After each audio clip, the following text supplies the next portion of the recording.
Hey guys, this is Preeti. Welcome back to my channel. Guys, आज हम बात करने वाले एक अमेरिकन साइकोलॉजिकल थ्रिलर के बारे में जिसका नाम है द स्टेप फादर। ये फिल्म 2009 में रिलीज हुई थी और इसे डायरेक्ट किया है नेल्सन मैककॉर्मिक ने। IMDb पर इसका रेटिंग है 5.6 आउट ऑफ 10 और 81% गूगल यूजर ने इसे लाइक किया है। ये कहानी शुरू होती है एक क्राइम सीन से। किसी ने एक पूरे परिवार का खून कर दिया था, माँ और उनके 3 बच्चों का, वो भी ब्रूटली। किसी शातिर दिमाग का खेल लग रहा था ये। किसी ने बहुत ही ध्यान से सब कुछ प्लान किया था और उससे भी ज्यादा इत्मीनान से इसे एग्जीक्यूट किया था। मगर हैरानी की बात यह है, इस खूनी ने एक भी क्लू नहीं छोड़ा था, कहीं भी नहीं।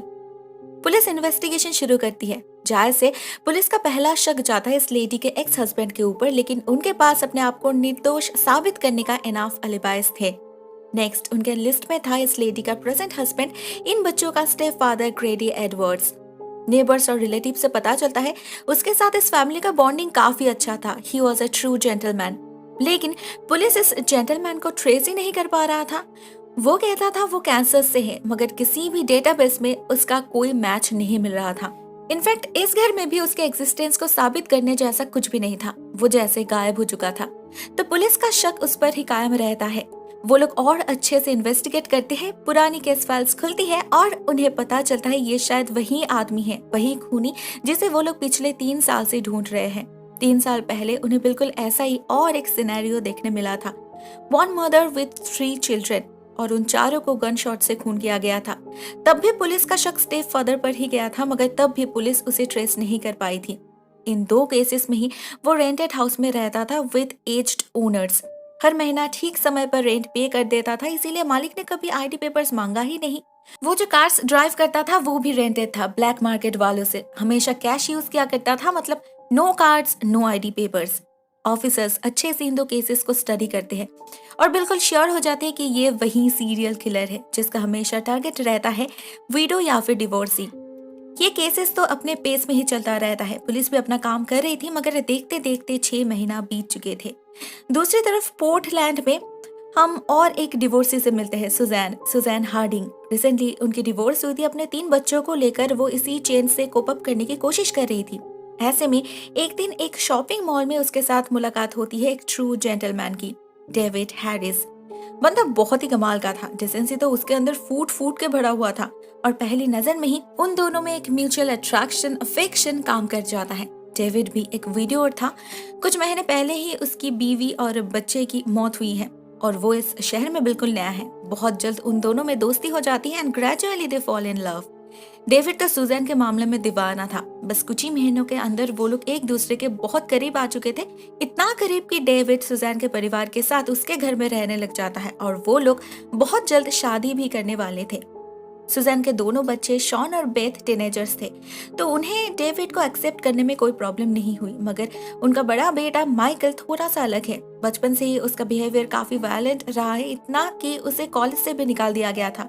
अच्छा स्विमर था, इन फ्यूचर स्विमिंग में अपना करियर बना सकता था, मगर अपने बदतमीजी के कारण उसे वो मौका गंवाना पड़ा। मजबूरन सुजन ने भी उसे एक मिलिट्री स्कूल में भेज दिया, जिससे उसके नेचर में कुछ बदलाव आए। माइकल को जब डेविड के बारे में पता चला, वो तो पहले बिलीव ही नहीं कर पा रहा था। उसकी माँ ऐसे कैसे किसी से भी शादी कर सकती है, वो भी ऐसे एक बंदे से जिससे वो उन्हें 6 महीने से ही जानती हो। शादी से पहले डेविड अपने स्टेप सन से मिलना चाहता था, तो माइकल को घर बुलाया जाता है। डेविड के लिए एक परिवार का इम्पोर्टेंस सबसे ज्यादा था। वो इस परिवार को पूरा करना चाहता था, इसीलिए वो माइकल से पर्सनली मिलकर बात करता है। उससे रिक्वेस्ट करता है सुजन को खुश रखने में उसकी मदद करने के लिए। इसके बदले में वो भी कोशिश करेगा कि माइकल यहीं रह पाए, उसे फिर से दूर ना जाना पड़े, क्योंकि आफ्टर ऑल डेविड अगर कुछ चाहता था तो वो है एक परफेक्ट फैमिली। पहला इंप्रेशन उतना बुरा भी नहीं था जितना माइकल ने सोचा था, मगर फिर भी एक दूसरे आदमी को अपने माँ के साथ देखना इतना इजी तो नहीं है। माइकल इस बारे में अपने गर्लफ्रेंड केली से बात करता है। उसे वे डेविड ठीक ठाक ही लग रहा था, तो केली ही उसे समझाती है कि उसे डेविड को एक मौका देना चाहिए। नेक्स्ट डे माइकल को एक बहुत बड़ा सरप्राइज मिलता है। डेविड उसके पुराने स्कूल में जाकर पर्सनली उसके कोच से मिलकर उन्हें कन्विंस किया है, जिससे वो लोग माइकल को और एक मौका दे सके। यानी कि माइकल को फिर से एक बार स्विमिंग करियर बनाने का और एक मौका मिल चुका था। माइकल को डेविड का ये जेस्चर काफी ज्यादा पसंद आया था। उसे भी लगने लगा था ये बंदा सच में ही अच्छा है। यूं ही सभी उसके बारे में तारीफ नहीं किया करते।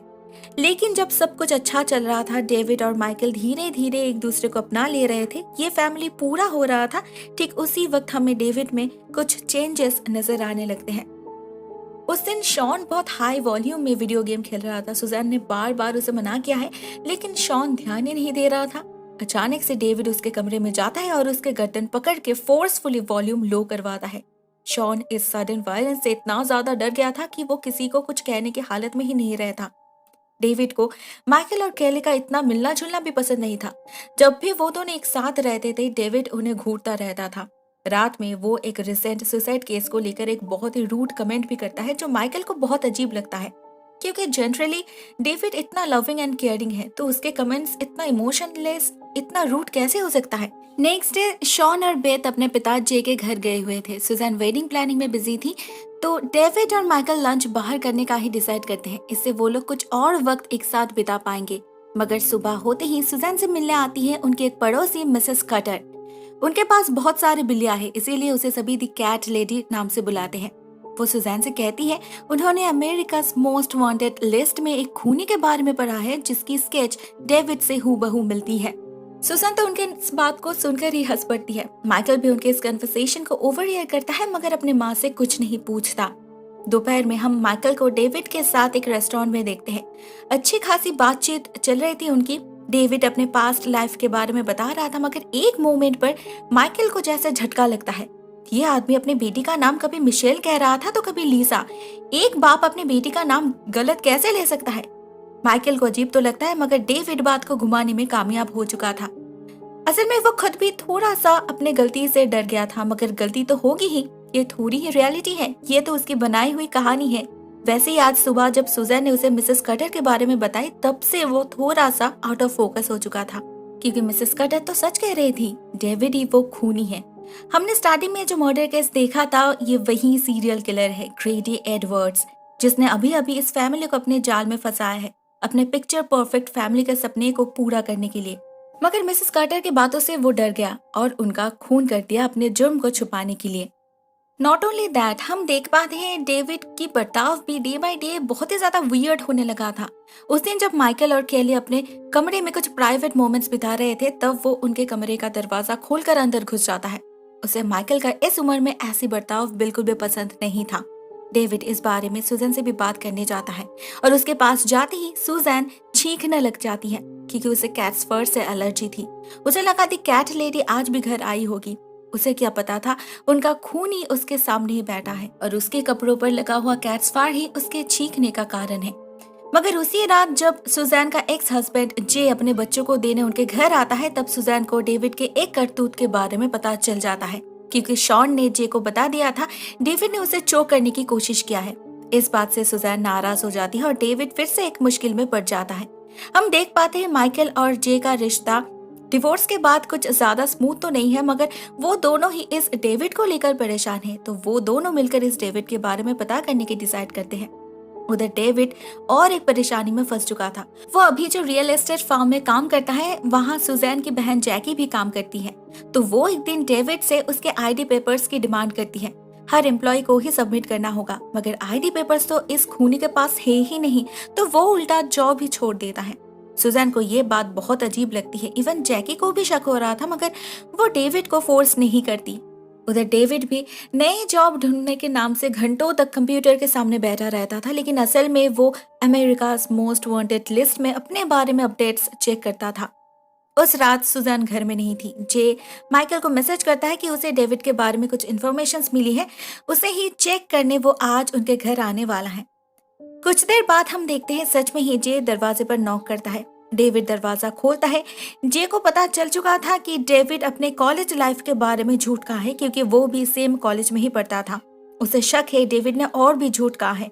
वो उससे जवाब मांगता है, मगर बदले में डेविड उसके माथे पर एक फ्लावर वास तोड़ देता है। उसके बाद उसे बेसमेंट में ले जाके सफोकेट करके मार डालता है और उसके बैग और फोन को अपने क्लोजेट में रख देता है।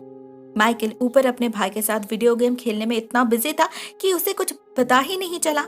मगर जब बहुत रात हो जाने के बाद भी जे नहीं आता, तो वो उन्हें एक वॉइसमेल भेजता है, जिसका जवाब देता है डेविड।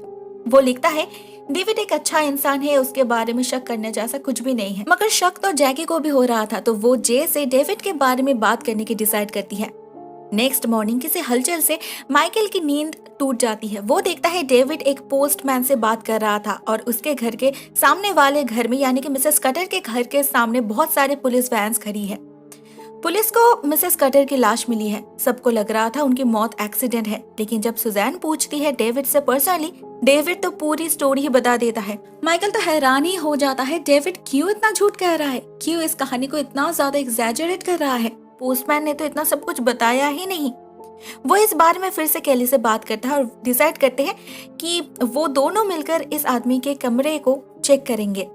उस दिन सुजैन ऑफिस जाते वक्त शॉन और बेथ को साथ ले गई थी। उनके डेंटिस्ट के पास अपॉइंटमेंट है और डेविड को कहा था उन्हें वापस लाने के लिए। तो डेविड जैसे क्लिनिक की तरफ निकल पड़ता है, माइकल और केली जाते हैं उसके रूम में। उन्हें तो वैसा कुछ नहीं मिलता, मगर डेविड तभी वापस आ जाता है और घर में उन्हें कहीं नहीं पाकर उसे शक होता है। गुस्से में वो तो जैसे पागल हो रहा था। वो इतना कोशिश कर रहा है सब कुछ ठीक करने के लिए, सब कुछ परफेक्ट करने के लिए, पता नहीं क्यों ये लोग बार बार सब कुछ गड़बड़ करते जा रहे हैं। डेविड इस बार माइकल को लिटरली थ्रेट करता है कि अगर उसने उस पर स्पाइंग करना बंद नहीं किया तो वो उसे फिर से स्कूल भेज देगा। उधर जैकी भी उसे उन आईडी पेपर्स को लेकर पुश कर रही थी। जॉब छोड़ने से क्या होगा, उसे फेडरल फॉर्म्स तो भरना ही होगा। और तो और जैकी ने उसके बैकग्राउंड के बारे में भी पता किया है। उसने जो बताया था इससे पहले वो जहाँ जहाँ काम करता था वहां जाकर डेविड के बारे में जानकारी निकालने की कोशिश की है, बट एट द एंड उसे पता चला है कि सब कुछ झूठ है। डेविड के एटीट्यूड से माइकल का शक फिर से लौट आया था। इस आदमी में कुछ तो अजीब है। ऊपर से उस दिन कंप्यूटर पे कुछ सर्च करते वक्त माइकल को सर्च हिस्ट्री में अमेरिकास मोस्ट वांटेड वाला पोर्टल मिलता है। इसे मेनली डेविड यूज करता है, तो डेफिनेटली वो ही इस साइट को चेकआउट कर रहा था। और ये स्केच तो कुछ हद तक सच में ही डेविड की तरह ही दिखता है। वो अपने पिता के नंबर पर बार बार कॉल कर रहा था यही सब बातें डिस्कस करने के लिए। एक बार तो उसे ऐसा लगा कि वो फोन उनके बेसमेंट में बज रहा है, मगर बेसमेंट तो लॉक्ड था। डेविड कहता है चाबी कहीं खो गई है, मगर माइकल बिलीव नहीं करता। वो अपने फोन में डेविड का एक फोटो कैप्चर कर लेता है और इन्वेस्टिगेट करने की सोचता है, मगर डेविड ऐसा होने नहीं दे सकता था, तो वो चोरी छुपे वो फोटो डिलीट कर देता है। उसके बर्ताव से माइकल को लिटरली डर लगने लगा था, तो वो केली के घर भागता है और डेविड जाता है अपने और एक शिकार का खात्मा करने, जैकी के घर, क्योंकि उसे पता था जैकी के मन में ऑलरेडी रेड फ्लैग्स दिखने लगे हैं। तो डेविड और देर नहीं करता, वो जाता है जैकी के घर और जैकी को उसके ही स्विमिंग पूल में डुबोकर मार डालता है। उस रात घर में सिर्फ सुजैन और डेविड थे। बाहर बहुत जोर का तूफान चल रहा था, तो डेविड उसे स्लीपिंग पिल का हल्का डोजेज देकर सुला देता है, क्योंकि उसे पता था कि शायद इस घर में उसका वक्त खत्म होने को है। वो समझ चुका था ये उसका वो ड्रीम फैमिली नहीं हो सकता। वो कुछ भी कर ले, माइकल उसे शक करना बंद नहीं करेगा। उसने कई बार माइकल को उस पर नजर रखते हुए देख चुका है, तो वो जल्द से जल्द इस घर का काम पूरा करके नई आइडेंटिटी अडॉप्ट करने के लिए तैयार हो जाता है, बिल्कुल लास्ट टाइम की तरह। उधर माइकल भी चुप बैठने वालों में से नहीं था। उसने पूरे घर को सर्च किया था, मगर बेसमेंट को नहीं, जहां पर डेविड अपना मैक्सिमम समय बिताता है।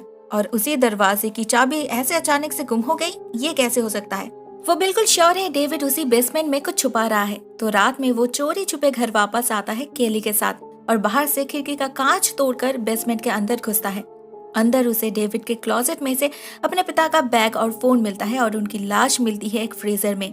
वो ये जो तोड़फोड़ कर रहा था, इसी के आवाज से डेविड की नींद टूट गई।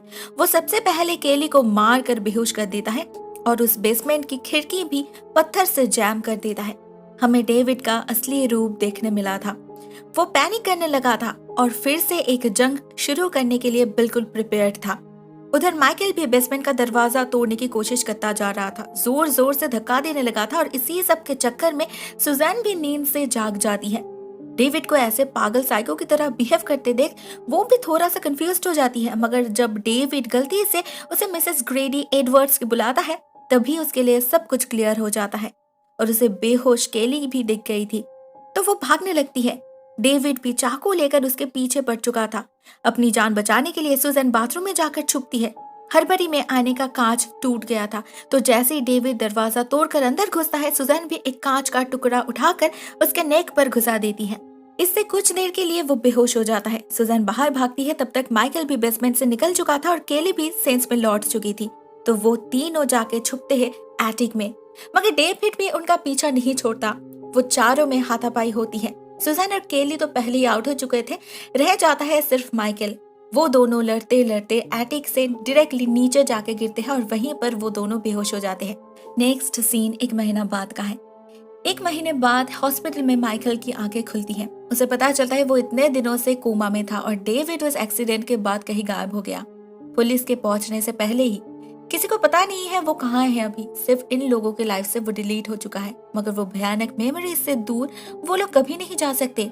ना वो डेविड यानी कि ग्रेडी एडवर्ड्स ज्यादा दिनों तक अपने पागलपन से भाग सकता है। एक परफेक्ट फैमिली का जो कीड़ा उसके दिमाग में बैठ चुका है, वो तो उसे चैन से जीने नहीं देगा जब तक उसे अपना पसंदीदा परिवार मिल ना जाए।